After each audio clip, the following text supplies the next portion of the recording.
Welcome to the latest episode of 5 on the Floor of the 5 Reasons Sports Network. Thanks for joining us on your favorite podcast app, on Apple Podcasts, on Android, Spotify, and the 5 Reasons YouTube channel. Also, make sure you subscribe to Off the Floor. We tell you all the time, link is right here in the description, $2.99 per month, $2.99 per month. Get off of Twitter and all that. What we haven't really told you yet is everything we're doing to expand Off the Floor. So here's just one thing. We're going to start doing stage shows. Now, don't get that kind of idea. We're actually going to be there with you, taking your questions. I'm going to be doing this fairly regularly on Off the Floor. So just one of the new features as the season begins. Again, link right here in the description. Also, check out the great sponsors of the 5 Reasons Sports Network, includes our friends over at Prize Picks. Use the code 5, F-I-V-E. Put $5 down at the very beginning and make a play. You can play more if you want, but you put $5 down, they're going to give you 50. That's right, 10-1.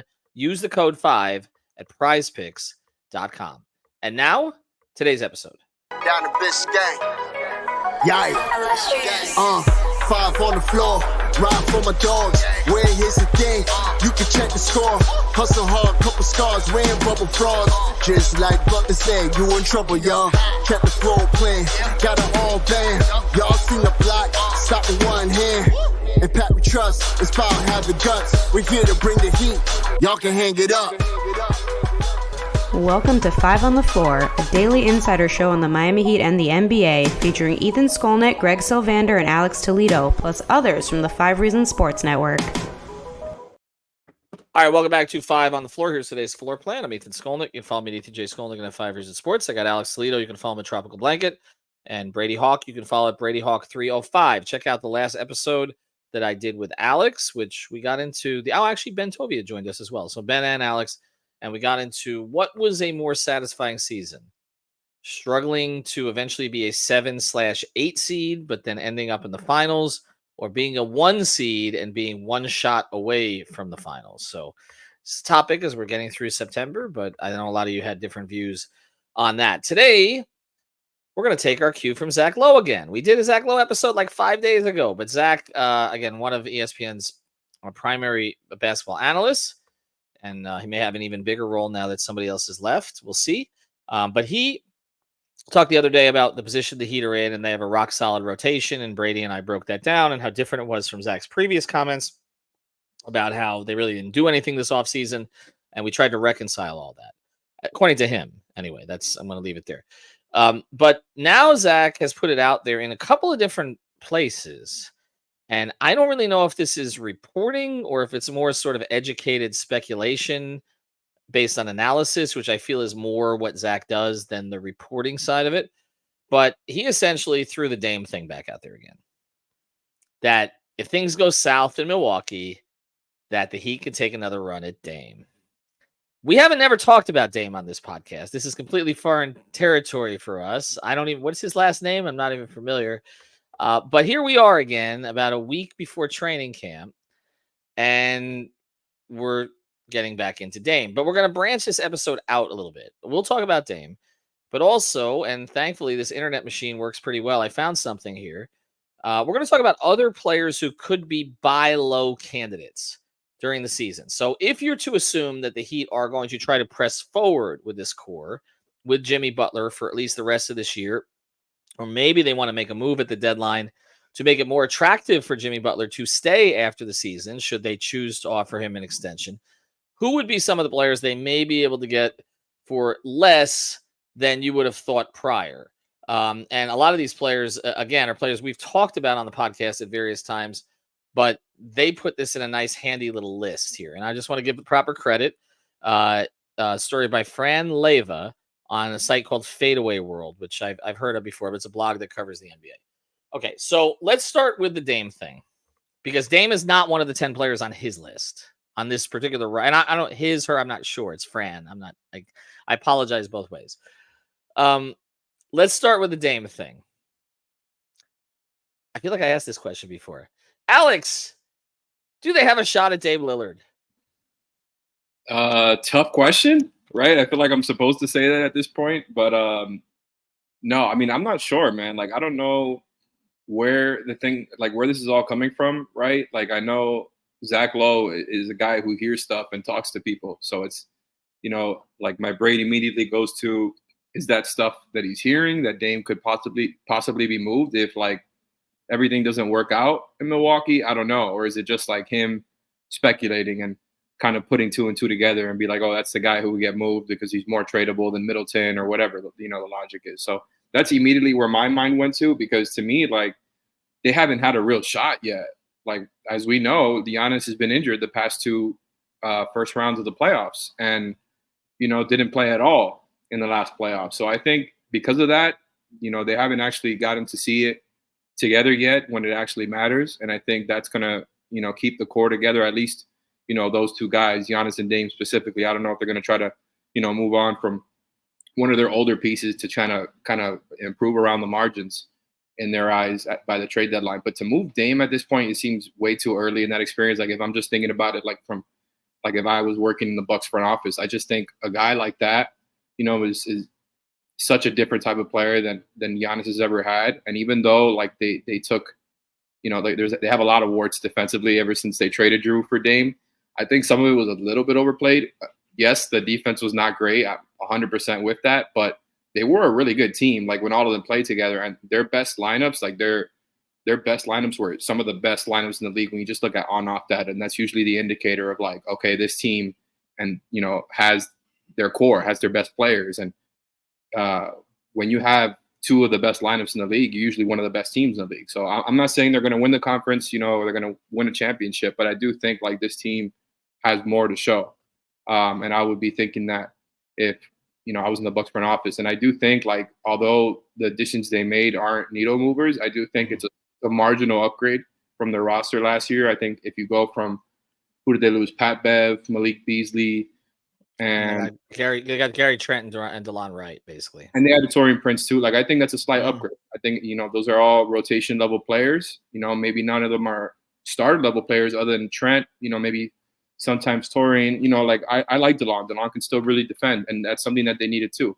So I think, they did an okay job on the margins considering they didn't have much to spend with in the summer. And I think they're going to try to keep it together this season. I would be really surprised unless it just went, completely the other way. If they just sucked during the season, I don't really see that coming. I think maybe they're not going to be a top 2 seed, but they're going to be a home court advantage seed, and at worst like a 5 or 6 seed if there's injury stuff. Like, I think they're going to be okay. And I think they have to see a playoff series first. Well, I'll start this. I think you're right about the idea that they're probably a team that needs a little more time.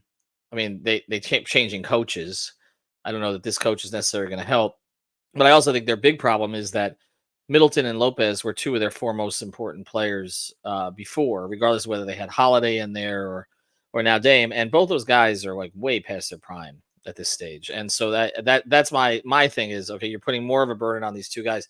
Brady, let me ask you this question as I look at some of the numbers here.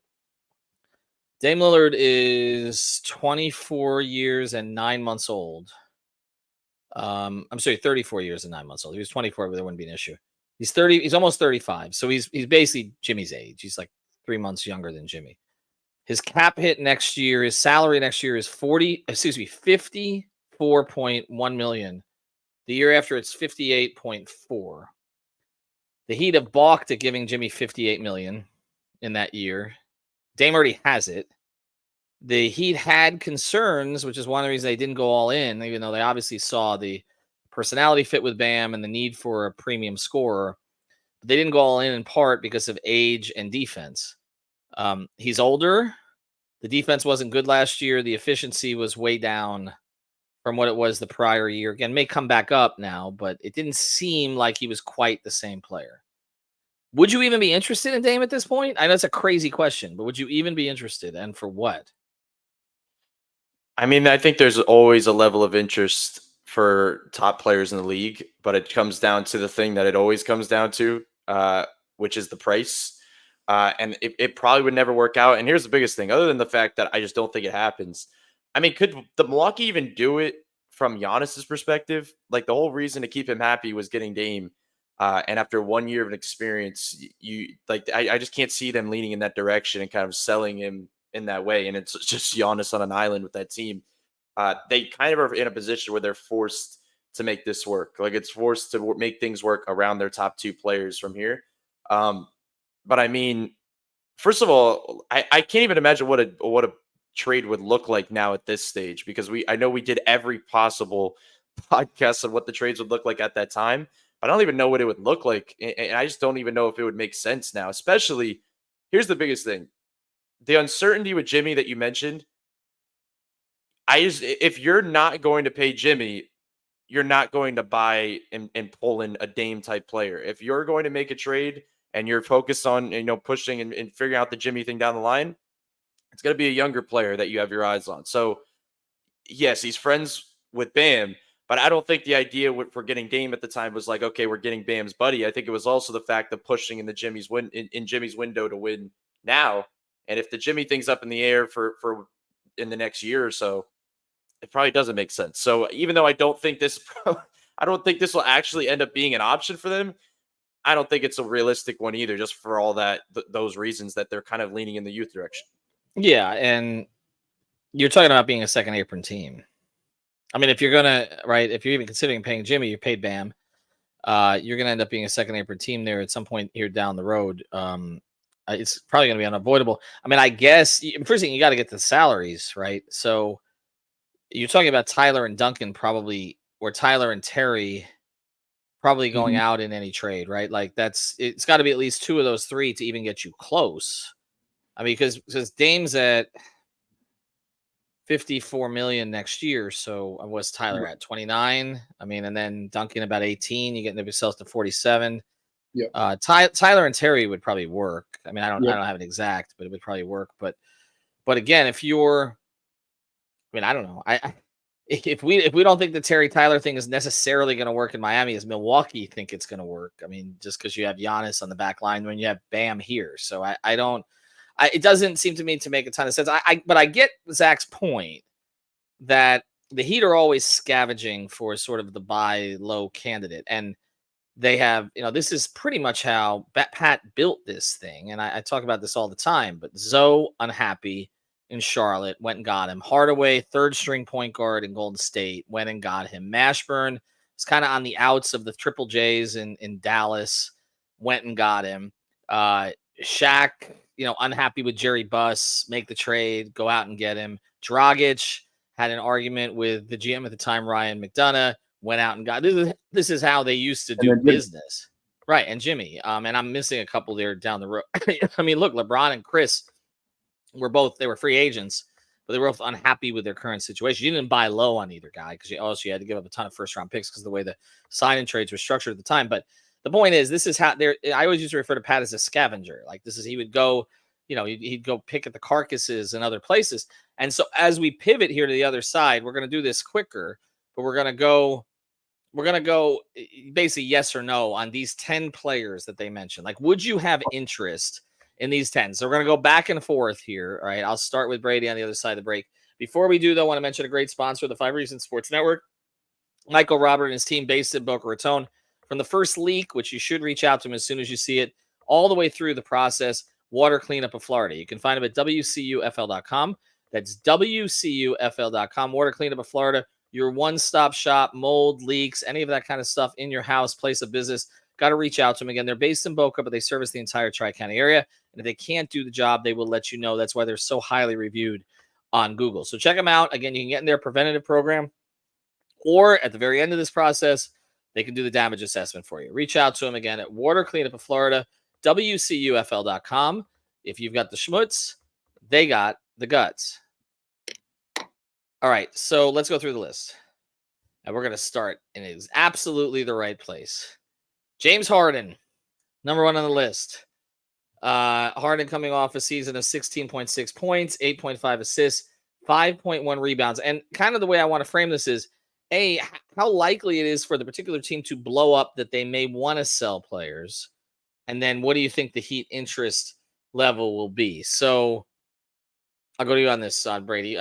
Would this be a viable target for the Heat at some point? So we discussed, he just signed a 2-year, $70 million deal. So there is an end point to it.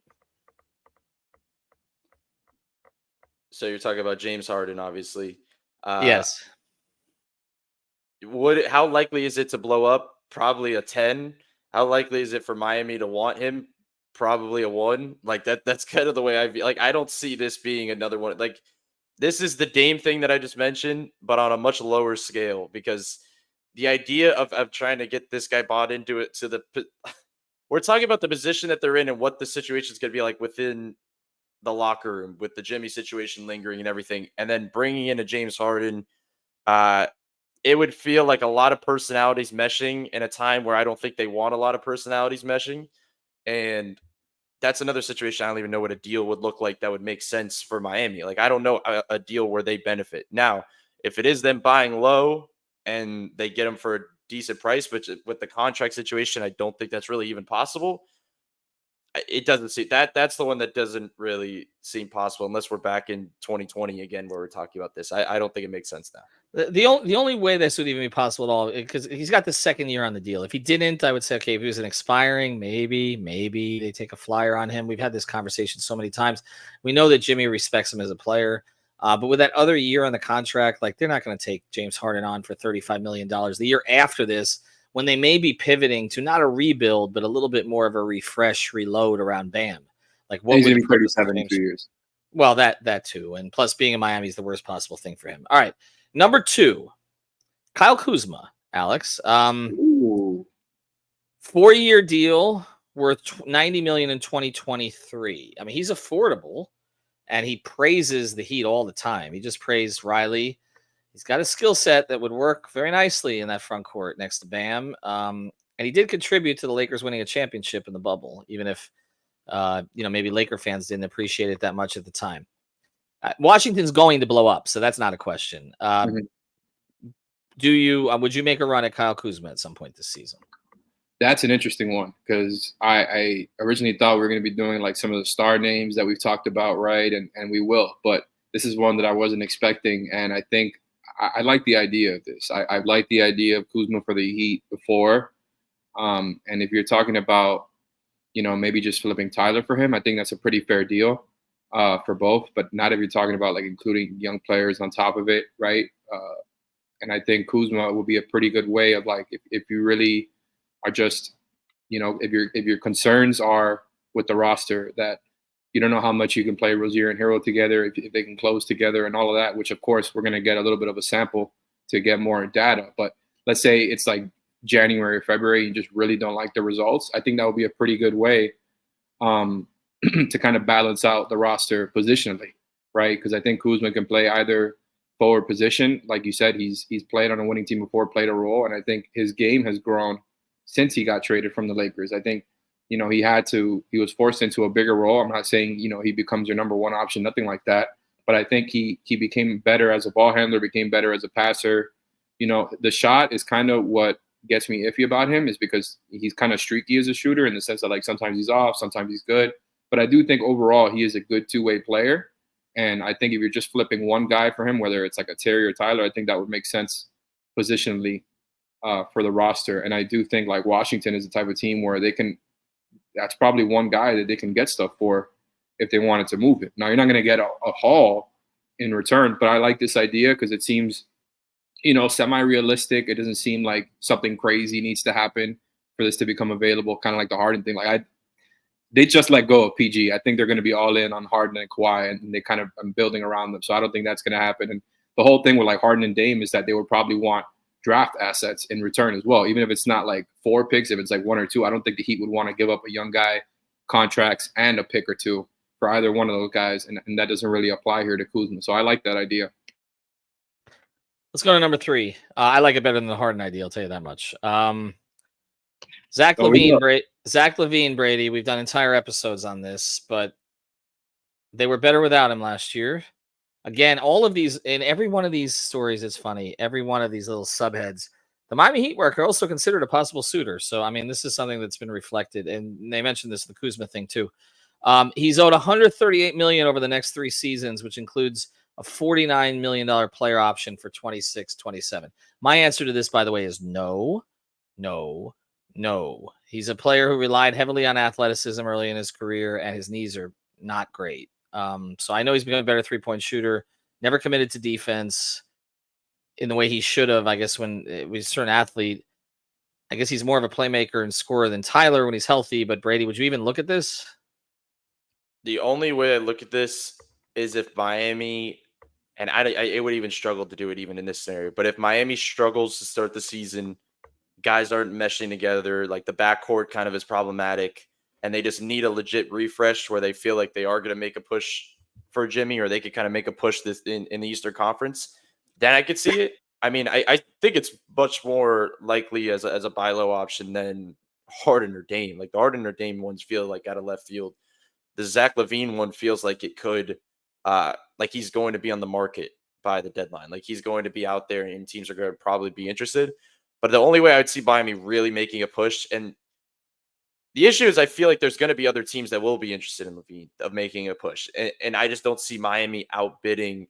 First of all, I don't see them outbidding. Second of all, I don't see them wanting to get into a bidding war for that type of player. Like that doesn't feel like the player that they're making a push to try to outbid these other teams with. So ultimately it doesn't feel like one. But if it was a scenario where like there's problems where it's like Tyler and Terry for some reason are not working together and they kind of just want to refresh in the locker room and something different, but they've said Tyler's escaped every single trade for the last 5 years. They're not going to make a lateral move and trade Tyler for Zach LaVine. I just can't see. I'm with you on that. I think also when you look again at his situation,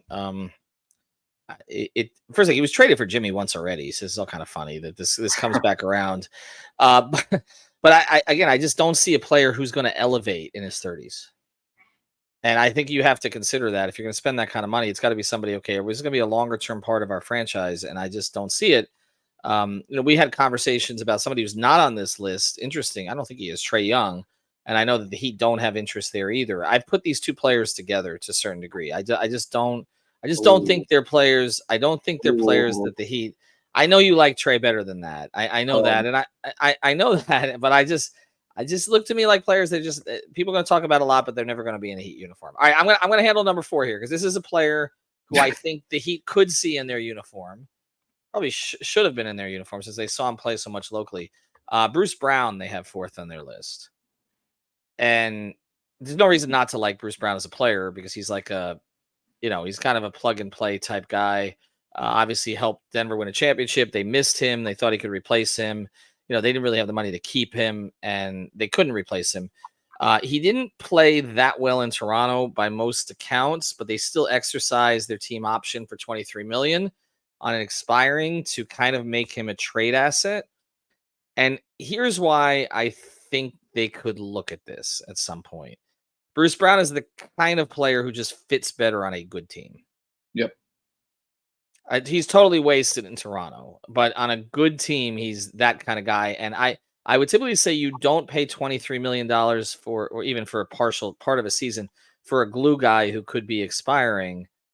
But they were willing to pay Caleb, $4 for 58, I guess it would have been. Well, they were giving him the $7 million option. They wanted him to opt in. So basically 4 for 58. So essentially they viewed Caleb as like a $15 million a year player or something close to it. I mean, if that's the case, Bruce Brown probably is close to a $20 million player. So for 1 year. So that's just something that I would look at. It just feels to me like Bruce Brown is going to be with the Heat at some point. He's one of those guys, and it's an interesting name on an expiring. All right, but for number 5, whose turn is it? I think it's Alex's turn, isn't it? I believe so. Nikola Vucevic. Oh, God. Entering the second year of a 2-year, $41 million deal, so he's expiring. Would you see any? I mean, other than the fact that he always killed the Heat, like until recently. Yeah, maybe if you were getting Orlando Magic Vucevic, then I'd be interested. He hasn't quite been the same in Chicago. Like, I know that he can do a little bit more than what he's shown. Like, we saw him as the number 1 guy, but that's obviously, like, he's not going to be anywhere near that type of role in Miami, and I don't think he should be. Like, I think he's past that point.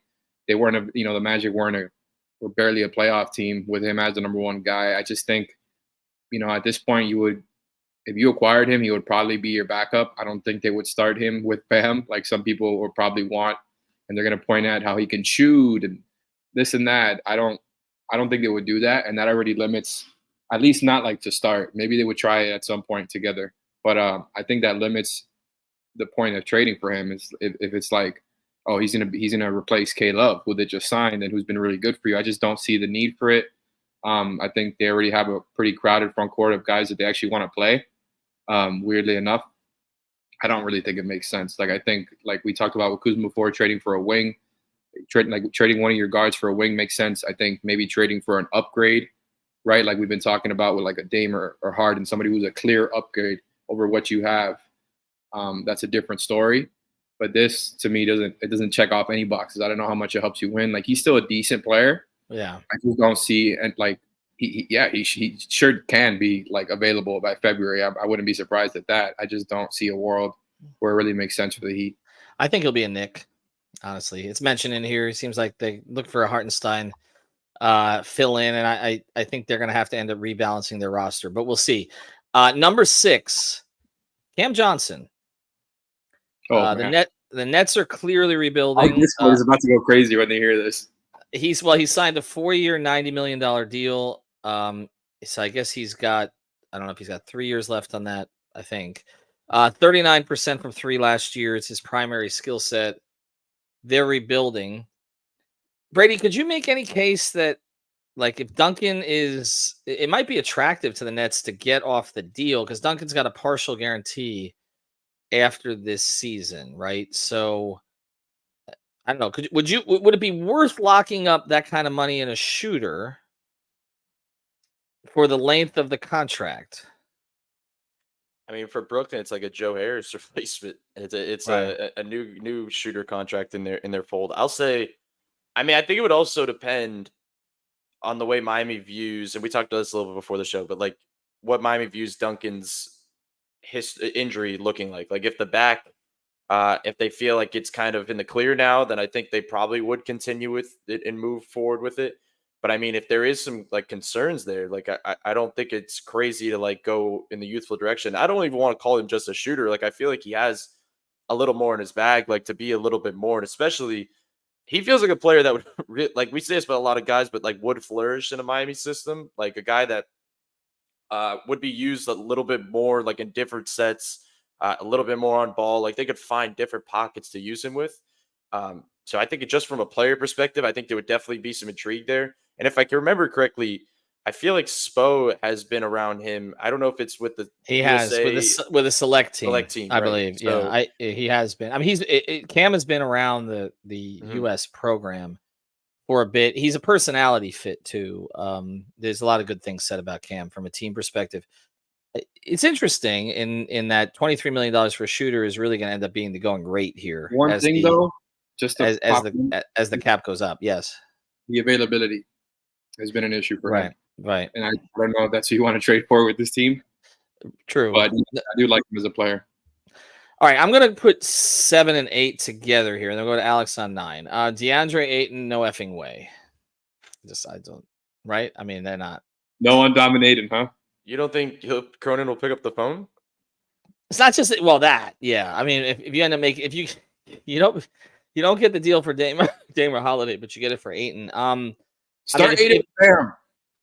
Right. If this was 1996, yeah, I don't think so. I mean, he's not a culture fit. Let's just leave it at that. Number 8, a guy who could be a culture fit, but I just don't see the need with this roster would be they have Clint Capella here entering the final year of a $22 million contract.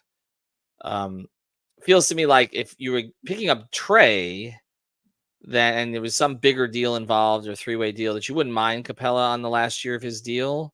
I mean, they're going to probably go with Okongwu as their long-term starter here. They've been kind of grooming him for that role, but I don't really see. I know the Heat have liked him at times. They almost took him that 1 year, and I think that they ended up that was the year that they took who LeBron wanted them to take. Was that right? Yeah, I'm pretty sure that was the Napier year. That was the Napier year, right? But then, so I think Capella would have been the guy. And of course, when Bam came into the league, there were comparisons to Clint Capella, which he's far exceeded. I just don't see that happening. All right, Alex, I'll give you a good one here. Brandon Ingram's future. This is number 9 on the list. With the New Orleans Pelicans has become increasingly uncertain following the team's acquisition of DeJounte Murray.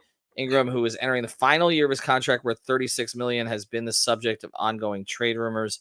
Last year, he averaged 20, 5, and 5.7 across 64 games. Nobody's wanted him at the price they're asking for. That's exactly what I was going to say. He's already been one where it's like, I don't think people have been that interested. So it really feels like a buy low candidate kind of in the vein of what you were talking about before.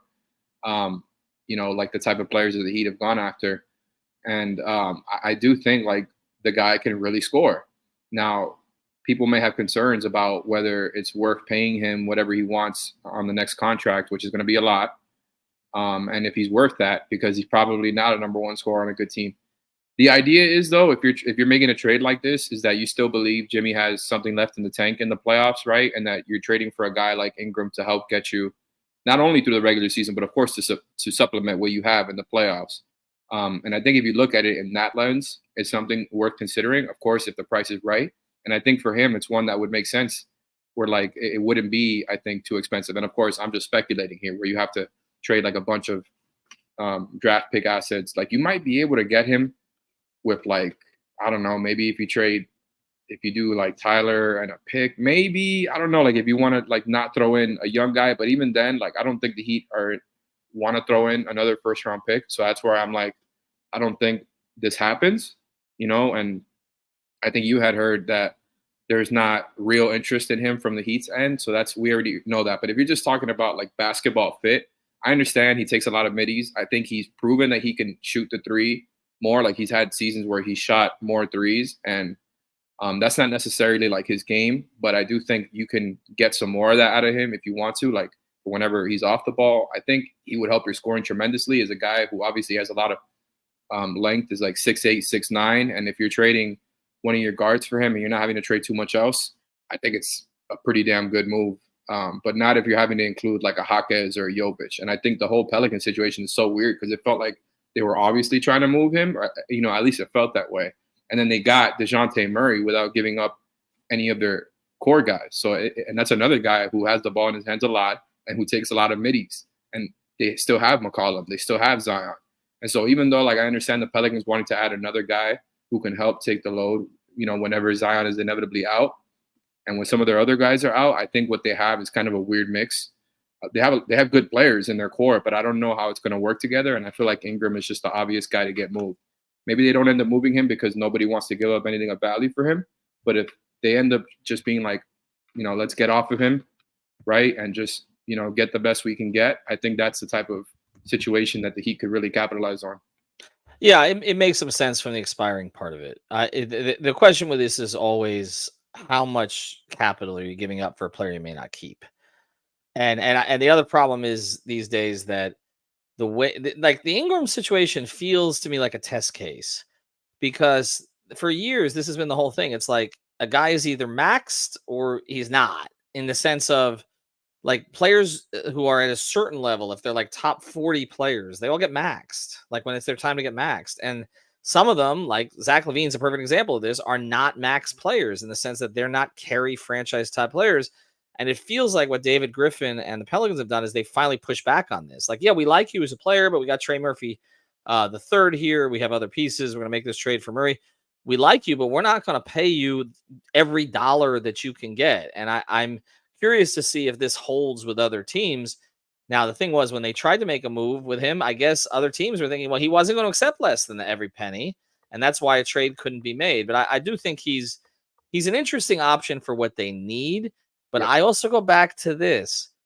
The Pelicans, like, Zion got hurt in the play-in game when he was dominating, and they left, still the coach there, by the way, left Ingram on the bench. That is not, I don't know, that something sits a little weird about that. Like, there just seem to be issues with him all year long. I know the Heat have rehabilitated some things in that regard once players got to them, but still, it stuck out. The number 10 on this list is Kevin Huerter, who was almost traded by Sacramento this offseason. I know that for sure. He's got 2 years and $34 million left on his contract. Brady, this kind of gets back to the same thing again, like if you're replacing Duncan, but in this case, you'd be guaranteeing a second year on the deal, whereas Duncan's is a partial. And so I guess it means this is more of an issue. Would you want somebody who you have security there, that you're going to have a shooter on the roster? And I guess the question then becomes, what's worth giving up for a guy who may or may not be better than Duncan Robinson?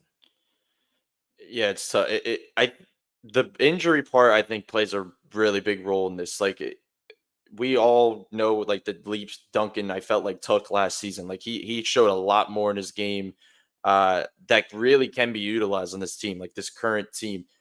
But the back injury is serious. It lingers. I know he's talked about it, kind of the impact it had on him even when he was playing through it. So if that's something that they do feel like can linger, a player like a lateral move like Kevin Huerter, I don't feel like is the worst thing in the world. Now I'm going to repeat the same thing I said before as well. If they're in a position, I guess, where they lean in the direction of they think Jimmy is probably going to like go in another direction in a year, does those type of lateral like moves make sense for this team? Like I feel like those are now it's more so. I think we've always been looking at these like short term moves where it's now I feel like more than ever this is a year where they kind of do have to look past into these future years when they make these type of moves. And I know as Alex was talking about before, he is much younger. I think he's 26. I think we said. So obviously that and it would make sense for Sacramento because he had I think he had like a 39 and a 40% 3-point shooting year, and this past year he shot around like 36. So he had a little bit of a dip. So it feels like they're in a position too where they need a refresh. And look, they need a shooter because like you have De'Aaron, they trade for DeMar, they have Sabonis. They need a spacer on that team to make things work. And like, yeah, like Huerter can be that guy. But Duncan would fit that roster pretty well. So I think there would be intrigue from that side maybe as well. But I just wonder the position Miami's in. I am curious to see like if that would be a move they'd make. I guess Ethan, to your point, I guess it would be maybe a contracts move if anything. Right. Like that would be it. Like player wise, like if you're asking Spo, I'm sure he has great respect for Herter, and he probably, but like from a player wise, I feel like he's probably in a position where he'd say, "Well, I could stick with Duncan and we'd be fine." Well, Duncan's one of only Duncan's one of only 4 guys on the team who've been here through the entire Jimmy era, right? And I obviously we know Spo has a certain feeling about him, although Spo did play Strus ahead of him when he had to choose one shooter for most of that season. But without giving away too much more, I know Sacramento likes Duncan, so I know that Aggregated 100%. I've kind of said it in some places, but I'm not going to do it here. But they would be. I think they would be okay with Duncan replacing Herter. The question becomes, again, for the Heat, what's your motivation for this? And I guess the motivation for it is to just, I guess, get the younger shooter. That's really what it is. Who maybe not have, but Herter hasn't had a perfect injury history either. But just to get the younger shooter, and then to have the guaranteed money the second year, whereas as opposed to Duncan. But again, this would be a smaller move, but this is the kind of things we may start talking about. And a lot of these moves we're talking about have to do with what position are the Heat in, which we keep getting back to that. Are they actually pushing forward to try to compete? Because early in the season, it looks like they can with the roster healthy. Are they getting the right Jimmy, etc.? Or are they not? In which case, it does become about shuffling contracts around and trying to build an asset base to try to refresh this thing around Bam. So a lot to discover as we go forward. But anyway, we got 40 minutes out of that. Thanks to Brady. Find out Brady Hawk 305. Alex, Tropical Blanket. Again, subscribe to Discord Off the Floor. We are telling you now, okay, because there's going to be one place to go for the type of comprehensive Heat culture. Coverage. Just do me a favor and get that off the court this year. That's all. They're getting it off the court, right? The city courts. They're getting the best condition off the court. I hope so. Get it off the floor, as we say. Anyway, have a good day.